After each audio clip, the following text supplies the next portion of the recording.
নমস্কার, আমি বিপাশা। আমার নতুন একটি ব্লগে সবাইকে অনেক অনেক স্বাগত। সকাল সকাল সাজুগুজু করে বেরিয়ে পড়েছি, যাব কালীঘাটে মায়ের কাছে পুজো দিতে। আমার সঙ্গে আমার দুই বান্ধবীও যাবে। চলুন আপনাদেরকেও সঙ্গে করে নিয়ে যাই। আমার দুই সখী দেবযানী আর সমর্পিতা, উঠে পড়েছি আমরা বাসে। আজকে পুজো দিতে যাওয়ার প্ল্যানটা খুবই হুট করে হয়েছে। কালকে দেবযানী আমাকে ফোন করে বলল সামনে ওর পরীক্ষা আছে আর আজকে সমর্পিতার জন্মদিনও আছে, তো ভাবছি একটু কালীঘাটে পুজো দিতে যাব, তুই যাবি? ব্যাস, আমিও হ্যাঁ বলে দিলাম। এইসব ব্যাপারে কেউ না বলে?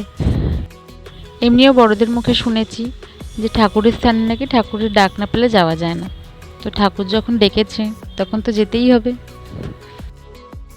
এই যে আমরা পৌঁছে গিয়েছি।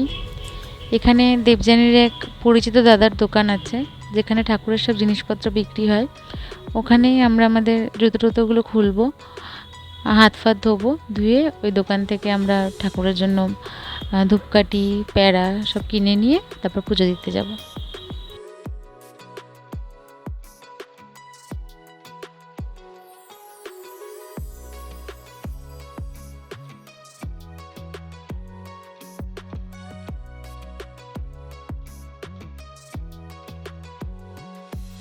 আমাদের ডালা নেওয়া হয়ে গেছে, এবার আমরা যাচ্ছি মন্দিরের দিকে।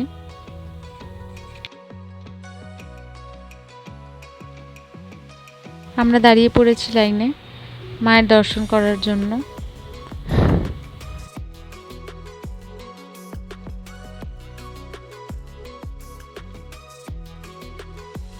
হয়ে গেছে মায়ের দর্শন করা, ভেতরে ক্যামেরা এলাও ছিল না, তাই আর ভিডিও করা হয়নি। এবার আমরা যাচ্ছি ধূপকাঠি আর মোমবাতি ধরাবো, সেই জন্য।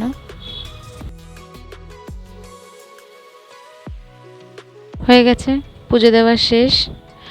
এখন ঠাকুরমশাই আমাদের সব প্রসাদ টসাদ গুছিয়ে বেঁধে দিচ্ছেন। এরপর আমরা বেরিয়ে যাব এখান থেকে।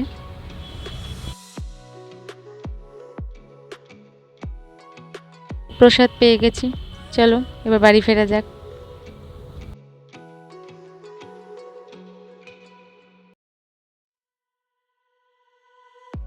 উঠে পড়েছি অটোতে, এবার বাড়ি ফেরার পালা।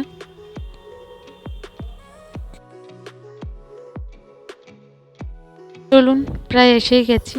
ওরা এখানে নেমে গেল, ওদের বাড়িটা কাছাকাছি, আমাকে আরেকটু যেতে হবে হেঁটে। তো চলুন আমি এবার হেঁটে হেঁটে বাড়ি যাই, আর ভিডিওটা আজকে এখানেই শেষ করছি। আবার দেখা হবে নতুন একটি ব্লগে।